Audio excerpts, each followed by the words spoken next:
Fala galera, tudo bem? Seguindo a nossa série Precisamos Dar um Basta, hoje a gente vai debater e aprofundar um pouco mais sobre a desigualdade social no Brasil. A gente sabe que a desigualdade é um problema muito grave no mundo, especialmente no nosso país, né? A gente vive em um dos países mais desiguais do mundo, onde os índices de desigualdade, infelizmente, estão avançando. Já teve momentos que isso foi menor, mas a gente ainda continua batendo recorde e perdendo níveis no ranking de desigualdade. Pois é, por mais que a sociedade debata, por mais que esteja nas políticas públicas, por mais que esteja sempre sendo discutido, porque é um problema urgente, um problema que atrapalha toda a estrutura de um país, a gente ainda parece estar dando passos na direção errada. Por exemplo, agora a gente está na pandemia, em plena quarentena, e já teve uma constatação de pesquisa que os bilionários aumentaram seus patrimônios em mais de 25% nessa crise, porque são os donos das grandes indústrias, né? E, enfim, pessoas que não sofreram, ou melhor, se beneficiaram da pandemia, né? Enquanto a gente sabe que a situação dos trabalhadores, a situação das pessoas pobres vai de mal a pior. Bom, mas essa história é muito mais antiga do que a gente pensa, e eu vou contar um pouco disso para a gente aprofundar e entender melhor desse percurso.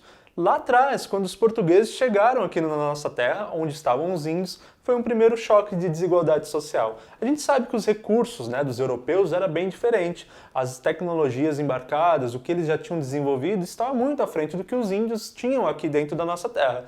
Quando teve esse choque, esse encontro de duas culturas diferentes, de dois povos diferentes, naturalmente um abismo desigual já aconteceu, onde os portugueses, cheios de seus recursos e de seus estudos, etc., se chocou ainda com a cultura dos índios, e naturalmente isso estabeleceu esse desnível e, infelizmente, uma exploração do mais fraco, que tem menos poder de barganha, que eram os índios. Então os índios foram enganados, foram escravizados, e naturalmente ali já começava a ser instaurado na nossa terra a desigualdade social. E depois o nosso país enfrentou a escravidão dos negros, que mais uma vez foi perpetuando a desigualdade nesse país. Porque mais uma vez, quem era afortunado, quem tinha dinheiro, explorava os mais pobres e, nessa situação, explorava as pessoas negras, tornando elas naturalmente pobres, porque não recebiam, não tinham condições, não tinham nenhuma estrutura de futuro, nenhuma perspectiva de futuro. Então foram se criando camadas dinâmicas onde um era sempre mais favorecido e o outro mais desfavorecido. Não é que os dois cresciam, mesmo que em velocidades diferentes. Não, um crescia e o outro não crescia, o outro caía, o outro ficava cada vez mais depreciado. E isso, ao longo de séculos, foi instituindo no país dinâmicas que, por mais que a gente lute contra a escravidão, por mais que a gente lute por mais igualdade, essas dinâmicas foram instaladas por muito tempo, criando dinâmicas já estabelecidas. A gente já discutiu aqui a desigualdade de gênero, discutiu um vídeo sobre racismo, e a gente sabe que até os dias de hoje, esses elementos que foram vividos com tanta ênfase no nosso passado ainda repercutem e causam efeitos nessa população. Olha, eu vou dar um exemplo para vocês de um momento de desigualdade que o país teve que lutar, que foi a primeira greve geral dos trabalhadores aqui no nosso Brasil. Olha, é uma história muito interessante. Foi em 1917. Isso aconteceu porque estava tendo a Primeira Guerra Mundial e o Brasil tinha grandes indústrias que forneciam seus produtos para a Europa, para onde estava havendo a guerra.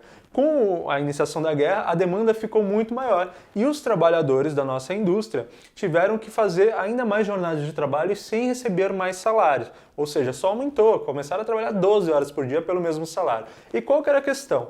Esses trabalhadores homens na época, presta atenção nisso, os homens na época ganhavam mais ou menos 100 mil réis. Bom, as mulheres ganhavam um pouco mais da metade, uns 60 mil réis. E aí, na época, uma casa, assim, insalubre, sem privacidade, sem uma organização, por exemplo, um cortiço, custava 200 mil réis o aluguel. Então, como que essa conta fecha? Se o homem ganhava 100 e uma esposa, uma companheira, ganhava 60. E vamos supor que eles tinham 2 filhos. Ora, se o marido e a esposa estavam trabalhando, onde estavam as crianças? Na fábrica. E as crianças ganhavam mais ou menos 20 a 30 mil réis. Então, a família inteira tinha que trabalhar para pagar um aluguel. 100, 60, 20, uma família com 2 filhos, pagava só aluguel. E o dinheiro para comer, e o dinheiro para roupa, o dinheiro para saúde. Pois é, não acontecia. E aí a demanda aumentou muito. E aí começou a ter o momento de ter protestos, de ter a reivindicação, Foi a primeira greve geral porque todo mundo parou. Entre muitos detalhes da história, que é uma história longa, você vê que já tinha ali uma condição muito desfavorecida dessa classe trabalhadora, enquanto os grandes afortunados continuavam cada vez enriquecendo mais. Então nunca houve uma compensação. O Brasil está vendendo mais, as indústrias estão ganhando mais, o trabalhador vai ser recompensado. Não, isso nunca aconteceu. Bom, com essa greve geral, muitos acordos foram feitos, de salário, de direitos e etc. Como é até hoje ainda nas greves, a negociação ainda acontece. E olha, isso que eu estou dizendo foi em 1917 e a gente até hoje tem condições muito precárias, dos direitos e nas possibilidades de diminuir a desigualdade. E bom, um contraste que eu quero apresentar para vocês é da diferença do serviço público para o serviço privado. Ora, a gente sabe que o serviço privado de educação, saúde e segurança ele é muito melhor e muito mais avançado que o serviço público desses serviços, e o privado, naturalmente, só quem tem muito dinheiro nesse país e os pobres têm que seguir o serviço público. Então, veja bem, se na hora de estudar, e na hora de se dedicar, e na hora de ter que entrar num trabalho, construir uma carreira que muitas vezes passa por universidade, passa por especialização, as únicas possibilidades que essas pessoas pobres têm é do serviço público. Ok, mas aí não teve uma boa formação na escola, não teve uma saúde legal, não teve condição de se dedicar a isso. Como que ela ingressa e faz uma carreira interessante, profissional, que mude o patamar da sua vida, mude o patamar da sua família e diminua o nosso abismo social? Pois é, não tem como, porque aí as pessoas ricas já estudaram nos melhores lugares, já fizeram as melhores especializações e lógico que vão conseguir as vagas. E aí o que sobra para as pessoas que não tiveram as vagas? Cargos inferiores a quem já tinha muito dinheiro. Isso mostra que a gente tem uma barreira enorme de ascensão. Ora, se todos esses limites, esses não acessos fazem essas pessoas não conseguirem se desenvolver, essa é a barreira de conseguir ganhar mais dinheiro, de conseguir mudar realidades. Então, a gente tem um Brasil que tem uma barreira de ascensão muito grande e que, naturalmente, quem já está do outro lado com tantos benefícios não tem barreira nenhuma, Só segue o fluxo, segue a família, segue o dinheiro, segue as oportunidades. Enquanto o outro lado, claro que tem pessoas que conseguem vencer a barreira, mas com extrema dificuldade, com extremos movimentos até arriscados, que muitas vezes acabam até não dando certo. Então, fica difícil transpor isso e conseguir igualar. Então, a gente não tem uma sociedade, a gente não tem um sistema que contribui para que essa desigualdade seja mais achatada e todos tenham mais direitos, ou os mesmos direitos, ou as mesmas oportunidades. E assim, tem uma coisa muito interessante que acaba acontecendo e triste, que é uma certa referência ambiental.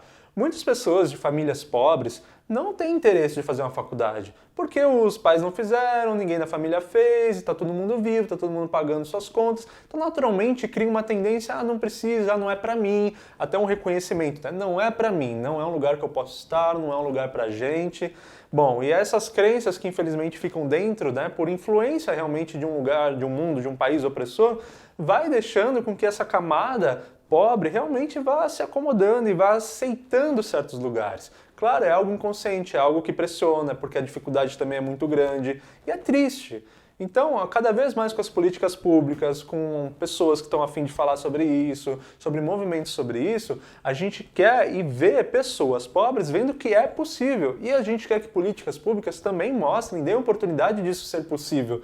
Então, que quebre uma barreira, que não siga uma tendência oprimida, que não teve oportunidade de trabalhar em lugares legais, não teve oportunidade de estudar, e que agora não, a gente consiga, já que não foi possível no passado, a gente não conseguiu no passado, que a gente consiga quebrar essa desvantagem, que a gente consiga transpor aquela barreira de ascensão que eu estava dizendo, e a gente consiga conquistar lugares novos. Então veja bem, se a gente estabelece que é assim mesmo e deixa assim, naturalmente nossos jovens não vão receber o investimento que precisam e muitas vezes eles mesmos não vão reconhecer ou não vão ter no horizonte deles a ideia de buscar isso. Se a gente começa a mostrar que é possível e que é um direito, aí sim, de dentro para fora, da nossa psique, encontrando oportunidades lá fora, esse conjunto de receita, esse conjunto de elementos positivos causam mudanças e grandes na vida e aí sim a gente vai com potência diminuir a tal desigualdade.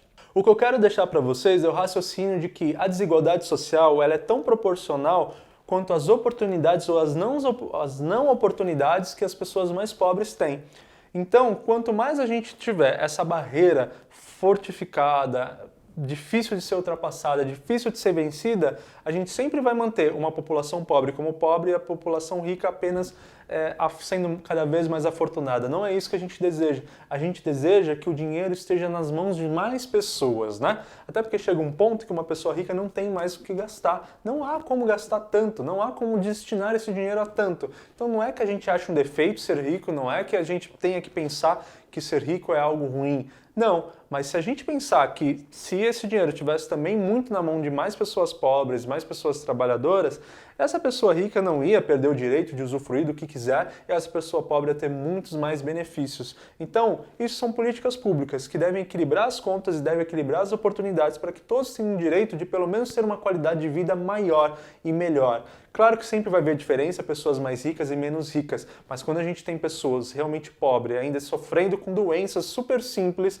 por causa do nosso saneamento básico, pessoas que não têm acesso a uma saúde e uma prevenção básica, pessoas que muitas vezes estão passando fome em lugares desse país, aí não tem como a gente aceitar isso. Essa diferença não é aceitável. A gente vai ficar mais tranquilo quando a diferença for talvez de um muito rico para uma pessoa classe média, mas não pessoas extremamente pobres passando por dificuldades tão humanas e tão inacreditáveis nesse país. Então a gente precisa achatar isso, a gente precisa que esse dinheiro circule por mais famílias, mais pessoas e proporcionar, para que isso aconteça, que as oportunidades cheguem para todas as pessoas. Gente, todo mundo tem o direito de ter uma qualidade de vida melhor. Né? É muito triste a gente pensar, se você está me assistindo aqui, você tem uma internet, você tem um acesso e tudo mais, é muito triste a gente pensar que tem pessoas que não têm acesso a nada, nada. Às vezes nem a água, muito menos a comida, enfim, ainda nas necessidades básicas sendo tão difíceis de serem supridas. Enfim, vamos ficar com esse pensamento, vamos ficar com essa reflexão e entender que um país melhor é um país que dá uma oportunidade para todos. Tudo gira melhor assim. A economia, a qualidade do país, a autoestima do país, a alegria desse país, a potência do país inteiro. Vamos pensar sobre isso? Muito obrigado por assistir até aqui, gratidão, que a gente consiga continuar refletindo, comenta aqui o que achou, curte o vídeo, se inscreve, um super beijo, até a próxima.